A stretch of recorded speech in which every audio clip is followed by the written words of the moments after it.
Comienza el informativo con Joely Ramírez. Sorpresivo anuncio después de semanas de tensiones con Irán por su programa nuclear. El gobierno de Donald Trump dijo este domingo que está dispuesto a hablar con el régimen de Teherán sin condiciones previas. Así lo aseguró el secretario de Estado Mike Pompeo, quien señaló que pese al ofrecimiento, Estados Unidos mantendrá su campaña de presión sobre la República Islámica.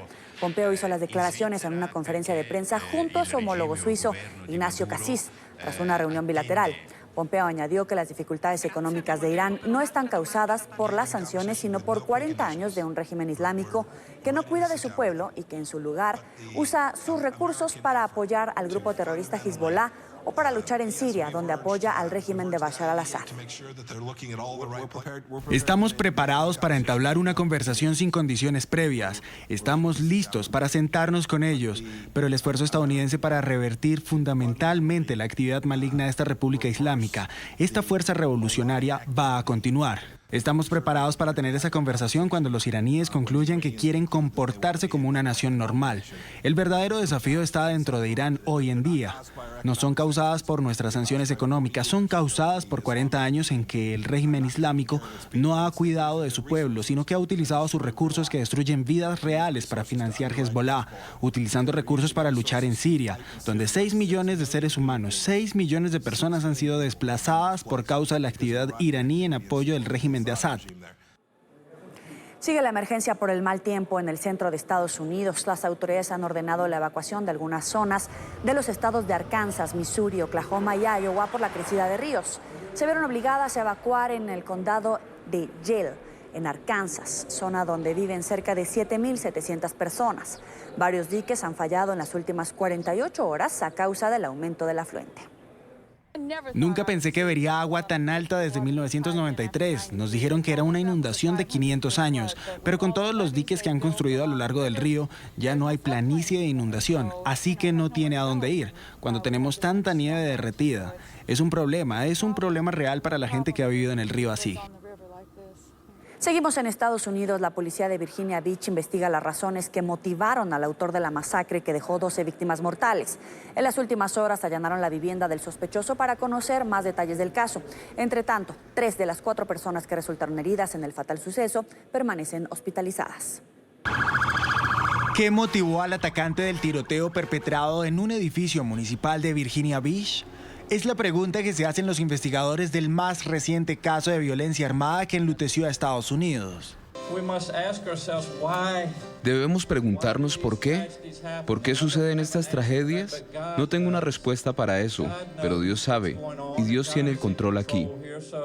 La policía allanó la vivienda de Dwayne Craddock, identificado como el autor de la masacre, para intentar conocer más detalles que permitan conocer los motivos que lo llevaron a disparar indiscriminadamente contra sus compañeros de trabajo.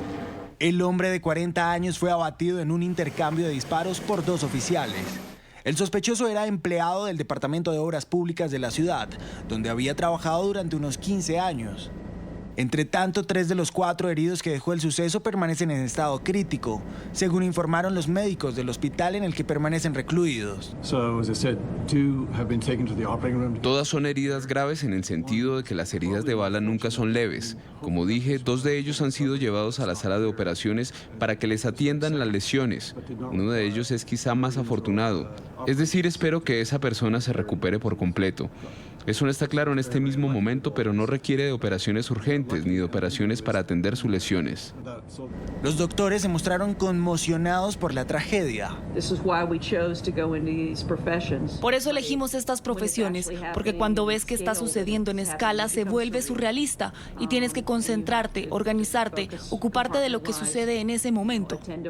De acuerdo con el grupo de monitoreo Gun Violence Archive, el del viernes fue el tiroteo masivo número 50 en lo que va del año en Estados Unidos. A pesar de los reiterados casos de violencia con armas de fuego a lo largo del territorio, las leyes de compra y propiedad de armas son poco estrictas y los esfuerzos para abordar el tema desde el ámbito legislativo han quedado estancados a nivel federal. Tremendo susto se llevó la precandidata demócrata Kamala Harris. Durante un evento en la ciudad de San Francisco, un activista se acercó de forma abrupta al estrado donde se encontraba la senadora y le arrebató el micrófono. El hombre, que hace parte de una organización ambientalista, fue interceptado por los organizadores del evento y los guardaespaldas de la precandidata.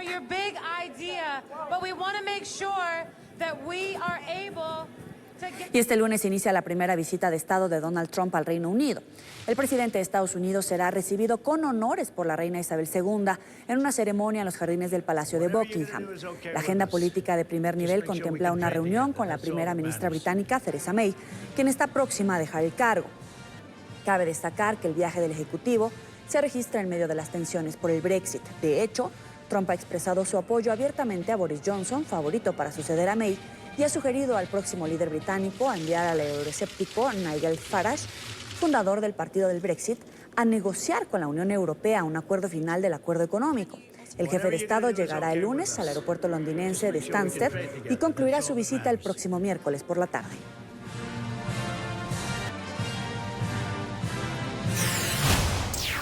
Sin embargo, la primera visita de Estado de Estados Unidos al Reino Unido, encabezada por Trump, también registrará protestas civiles de británicos en las calles en rechazo a las políticas del republicano, lo que ha obligado a las autoridades a ejecutar un operativo de seguridad de alto impacto.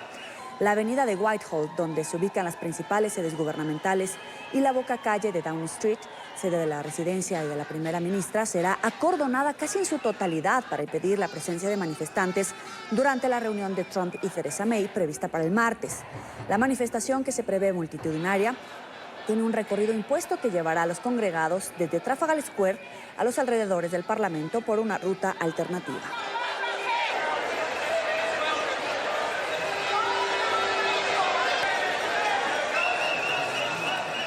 Entre tanto, Donald Trump salió al paso de los señalamientos que hicieron algunos medios de su país sobre declaraciones de una integrante de la Casa Real Británica. En su cuenta de Twitter, el presidente estadounidense negó que haya calificado a la duquesa de Sussex, la estadounidense Meghan Markle, de desagradable por haber hablado mal de él cuando era aspirante a la Casa Blanca y culpó a los medios de comunicación de inventárselo. Trump hizo este comentario en la red social después de que el tabloide británico The Sun publicara una entrevista con él, el motivo de la visita de Estado de 3 días al Reino Unido que empieza este lunes.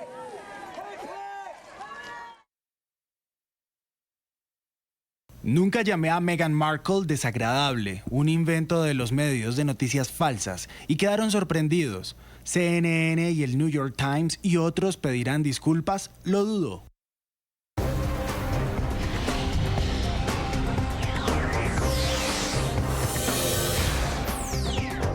Sigue la tensión en Honduras. El sábado la nación suramericana vivió una nueva jornada de marchas en contra de las políticas gubernamentales.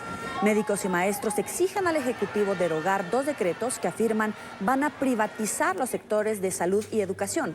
Movilizaciones que se vieron empañadas por disturbios en el departamento de Colón, en el Caribe de Honduras, donde los manifestantes bloquearon carreteras y quemaron unos 5 contenedores y vehículos pesados, así como decenas de neumáticos.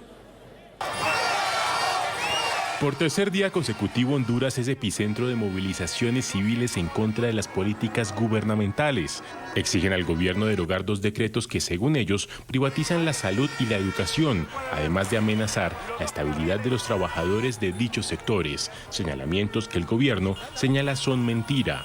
Las movilizaciones se vieron empañadas por el ataque el viernes a la Embajada de Estados Unidos en la nación centroamericana, hechos que fueron condenados por la misión diplomática. Los actos de violencia que ocurrieron hoy en la Embajada de los Estados Unidos en Honduras son inaceptables.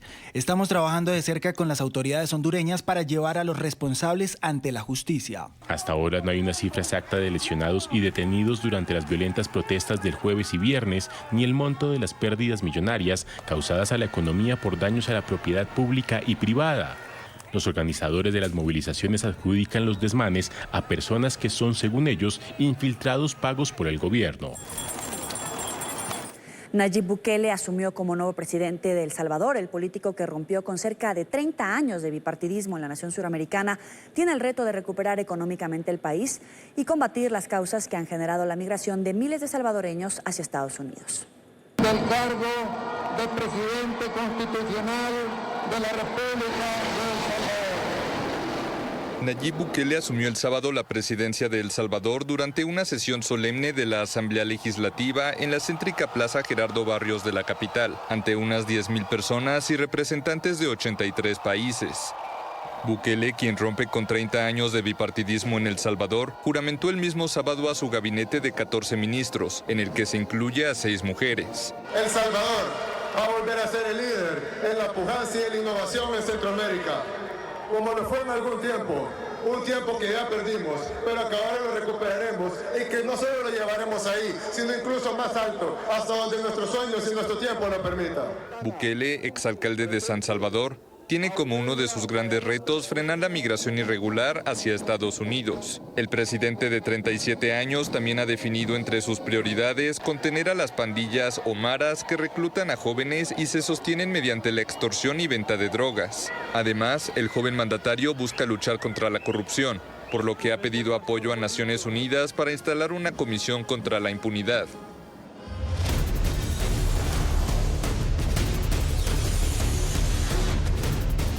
Sorpresivo anuncio del presidente de Perú. Medios locales revelaron una carta del pasado 24 de mayo en la que Martín Vizcarra le dice a la Fiscalía que deja de lado la inmunidad que le otorga su cargo y que se pone a disposición de la justicia por una denuncia por presunta corrupción durante su gestión como gobernador de la región sureña de Moquegua.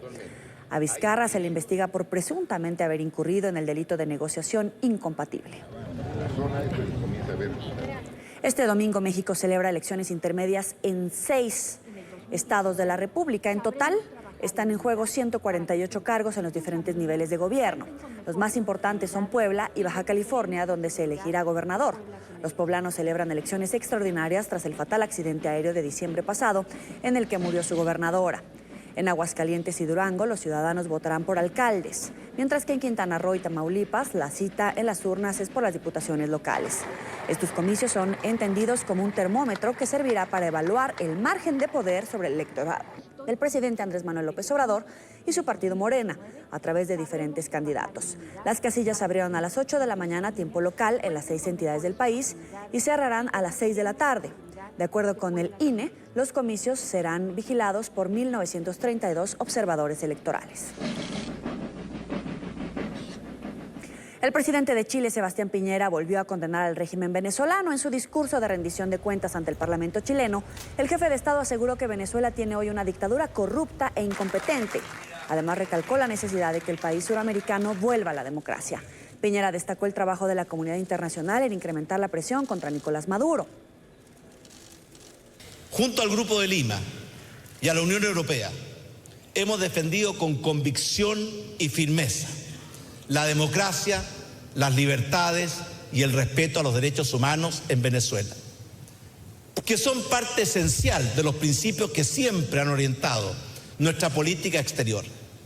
Digámoslo claro, Venezuela tiene hoy día una dictadura corrupta e incompetente, que no respeta las libertades, que no respeta la separación de poderes, que tiene a cientos de venezolanos como presos políticos y que además ha condenado a su pueblo a la más cruel y dramática crisis humanitaria de la historia de ese país. Digámoslo fuerte y claro, Chile respeta la autodeterminación de los pueblos, pero no la autodeterminación de los dictadores.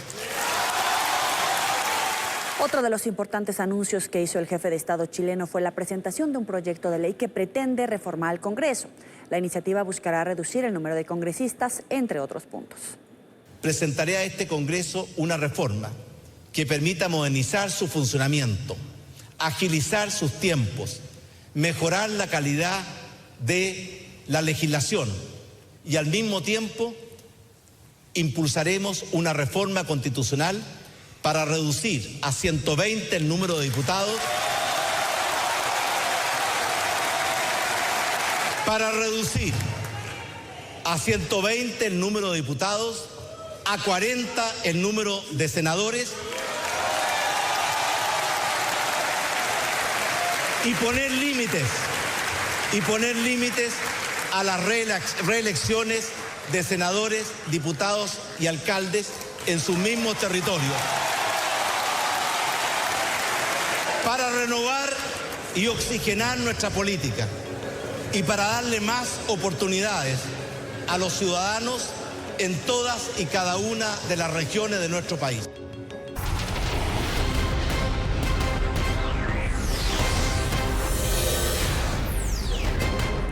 Vamos a ver el momento exacto en el que gigantescas piedras caen sobre varios carros en un parqueadero improvisado en el sector de Usaquén, en la capital de Colombia. En total, 12 vehículos, entre autos, motos y volquetas, quedaron bajo los escombros. La emergencia fue atendida por bomberos y la Defensa Civil e IDIGER. Por fortuna, no hubo personas afectadas. NTN 24 está en el lugar de la noticia con Esteban Pérez. Esteban, buena tarde, adelante.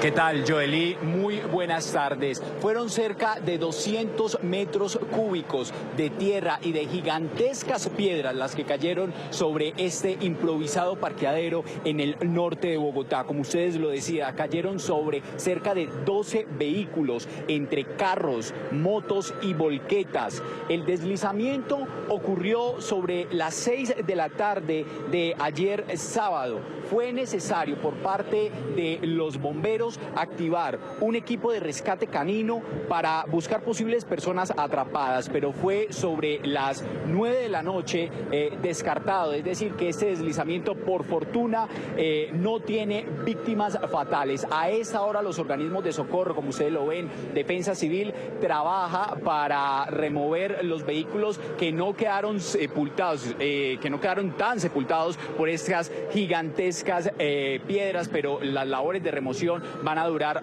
unos cuantos días. Se recomendó la evacuación de una de las viviendas. Miren ustedes, está en la parte alta por el riesgo en la que está. Esa es una vivienda bastante profunda, ahí sería el patio, pero las entidades del distrito, como le dije, recomendaron la evacuación. Además, a esta hora se está haciendo un barrido por toda la zona para monitorear la otra parte de la montaña que está en una zona vulnerable, que puede caer en cualquier momento otra de estas piedras. Ahí lo están viendo ustedes, la gente está atemorizada por este lugar que sirvió como cantera en algún momento. Según los organismos de socorro, este deslizamiento se pudo generar por las lluvias que en los últimos días se han registrado en la zona, principalmente en la localidad de Usaquén, en el norte de Bogotá. El IDIGER pues ha entregado ayudas a la vivienda afectada. Al lado de este improvisado parqueadero también existía una bodega que resultó afectado. Por fortuna, los dueños se encuentran de paseo en estos momentos, entonces no hay personas atrapadas en estos momentos. Pues esa es la información a esta hora desde el norte de Bogotá, en la localidad de Usaquén. Nosotros vamos a continuar pendientes de la situación y de lo que van a hacer las entidades del distrito para remover este material que cayó sobre estos 12 vehículos. Esteban Pérez, desde la localidad de Usaquén, retorno a nuestro Centro Internacional de Noticias. Buenas tardes. Gracias, Esteban. Buena tarde. Avanzamos. Los candidatos a la presidencia de Guatemala que se presentan a las elecciones del próximo 16 de junio exponen hoy sus propuestas en un debate. Los aspirantes, Sandra Torres, Alejandro Yamatei, Roberto Arzú, Edmond Mulet y Edwin Escobar, 5 de la veintena de políticos que buscan llegar a la jefatura de Estado, se dan cita esta noche en un cara a cara crucial para los comicios que se llevarán a cabo en 2 semanas. El Tribunal Constitucional dejó fuera de la carrera presidencial a la exfiscal general Thelma Aldana, señalada de supuestos actos de corrupción. Actualmente, la exprimera dama Sandra Torres lidera las encuestas. Multitudinarias protestas en Brasil a favor de la despenalización de la marihuana. Cientos de personas marcharon este sábado por el centro de Sao Paulo, la mayor ciudad del país, a favor de la legalización de la sustancia y para exigir por lo menos la despenalización del consumo personal. La Corte Suprema tenía previsto retomar el miércoles el análisis para decidir la reglamentación sobre sustancias consideradas ilícitas. Pero el presidente de ese tribunal decidió retirarlo de la agenda esta semana, por lo que quedó sin fecha. Y en Estados Unidos se conmemora la Semana de la Concientización y Prevención de los Niños Desaparecidos. Según cifras oficiales, 20% de los menores de quienes se pierden el rastro son encontrados sin vida. De acuerdo con la Organización Nacional de Niños Perdidos y Explotados de Estados Unidos, el año pasado se reportaron 424.066 casos de niños perdidos. Cerca de 85.000 fueron hallados sin vida, cifras que ya son consideradas como una tragedia nacional.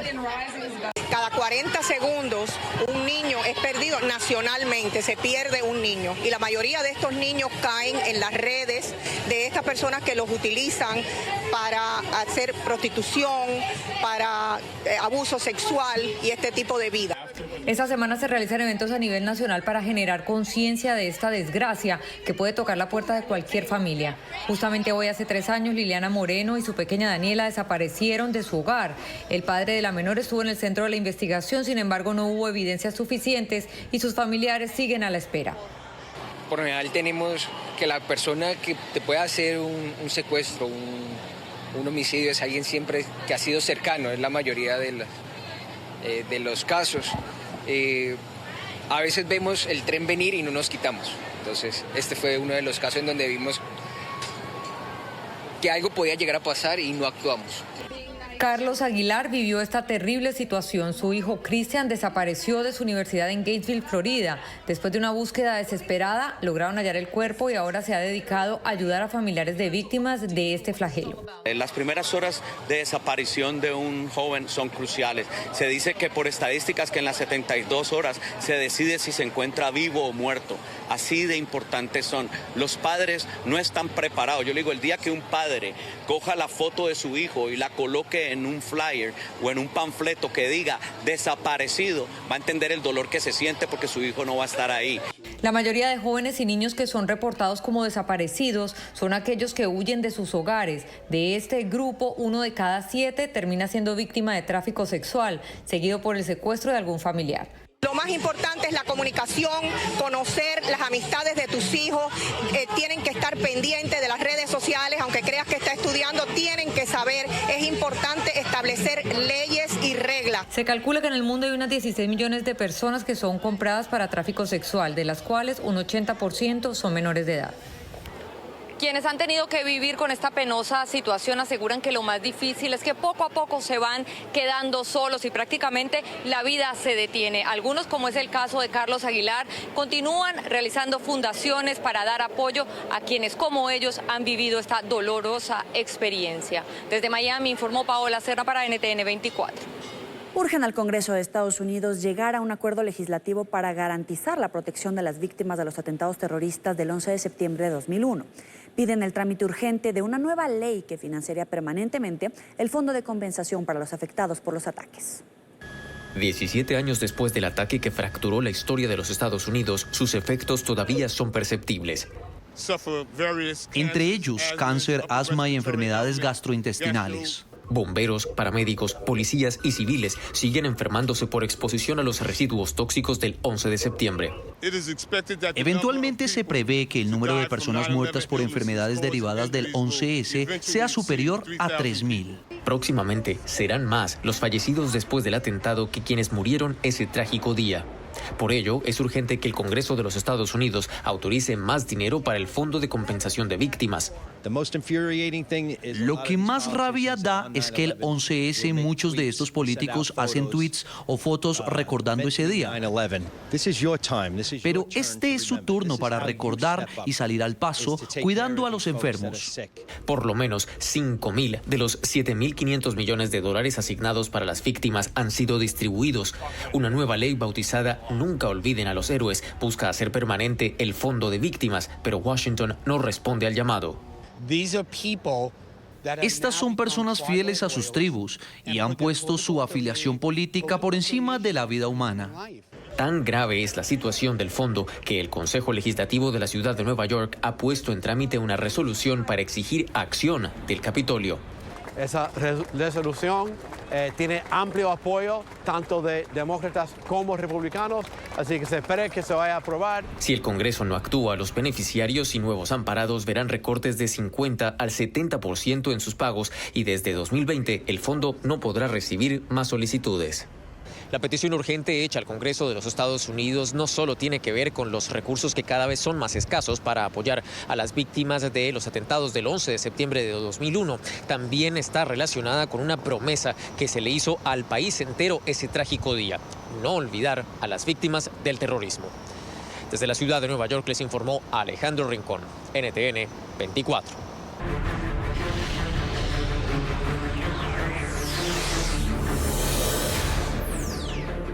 Momentos de pánico vivieron los pasajeros de un crucero luego de que la gigantesca nave se estrellara contra un barco turístico en Venecia, Italia.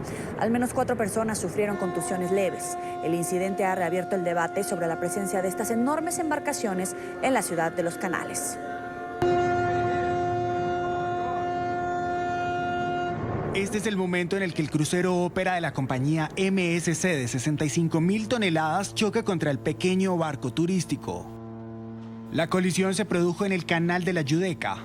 Al parecer, la gigantesca nave perdió el control cuando estaba atracando y se precipitó hacia el muro del puerto de San Basilio, con el que chocó y ocasionó daños estructurales. Mientras sonaba su sirena, golpeó la popa de la embarcación turística de tipo fluvial que se encontraba amarrada en ese mismo muelle. A pesar del tensionante momento, los bomberos informaron que la situación estaba bajo control minutos después del incidente. 4 personas fueron hospitalizadas con heridas leves y contusiones tras el impacto. Se trata de 4 turistas de entre 67 y 72 años de edad, una estadounidense, una neozelandesa y 2 australianas con traumas por caídas en el momento de la colisión. En las imágenes difundidas por las redes sociales y grabadas por los turistas, puede verse cómo el crucero no logra detener la marcha e impacta contra el muro. Decenas de residentes se manifestaron en el puerto en rechazo al acceso de las gigantescas embarcaciones, una problemática con la que luchan desde hace años. Es una situación vergonzosa, pero tuvieron suerte, podría haber sido mucho peor. Las autoridades investigan las causas del incidente, que podría deberse a un problema en el motor de la embarcación.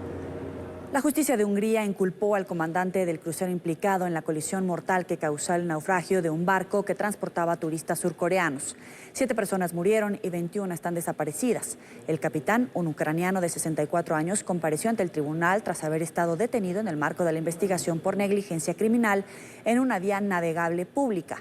Los investigadores tratan de aclarar las circunstancias en las que el crucero colisionó con el barco turístico que realizaba el pasado miércoles un recorrido rutinario por el río Danubio en pleno centro de Budapest.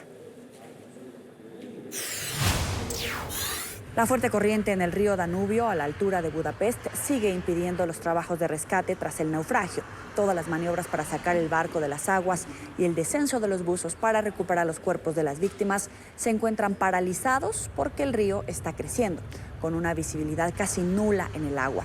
La ministra de Exteriores de Corea del Sur señaló hoy que mañana o el martes los grupos de rescate húngaros, coreanos y austriacos podrían posiblemente bajar al barco para buscar a los desaparecidos. Este domingo se conoció que el capitán del crucero que chocó con el barco turístico no intentó entrar en contacto con la nave que acabó arrollando y hundiendo. Nuevos choques entre palestinos y las fuerzas de seguridad israelíes. Los hechos se registraron en la explanada de la mezquita de Jerusalén, en el día en el que Israel celebra la toma del este de la ciudad en 1967. La violencia estalló cuando palestinos arrojaron piedras y sillas contra los cuerpos de seguridad.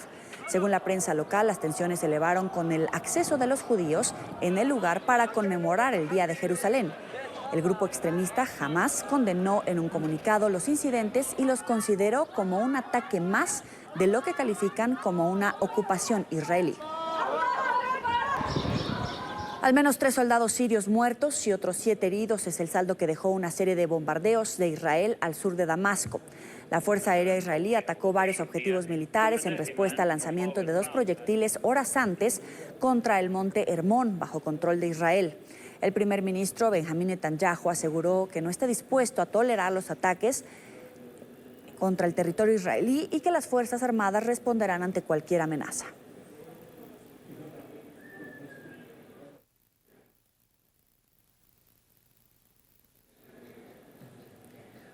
Último día de la visita oficial del Papa Francisco a Rumanía. El sumo pontífice pide perdón este domingo a la comunidad gitana por la discriminación, segregación y maltrato que sufrió a lo largo de la historia, incluso por parte de los cristianos. Estas palabras las ofreció durante un encuentro con esta etnia en la ciudad rumana de Blaj. Francisco además defendió la integración de esta minoría en la sociedad. La historia nos dice que los cristianos, los católicos, no son extraños a tal maldad. Me gustaría pedirte perdón por esto. Os pido perdón en nombre de la Iglesia y del Señor. Y os pido perdón por todas esas veces en la historia en las que te hemos discriminado, maltratado o mirado con recelo. Los servicios de emergencia en Italia están en máxima alerta ante la actividad del volcán Etna. El Instituto Nacional de Geofísica señaló que el volcán está en proceso de proyección activa de lava en fusión y cenizas. La erupción comenzó el jueves y aunque bajó de intensidad en las últimas horas, sigue representando un problema de seguridad para quienes suben por los flancos del coloso. La última erupción del Etna ocurrió en diciembre de 2018. Esta nueva erupción no parece ser, por el momento, una amenaza para las zonas habitadas cercanas. Así ponemos punto final a este informativo en NTN24, el canal de las Américas. Sigan informados por Twitter en @NTN24 y recuerde consultar todas las noticias en nuestro portal web www.ntn24.com. Pásela muy bien.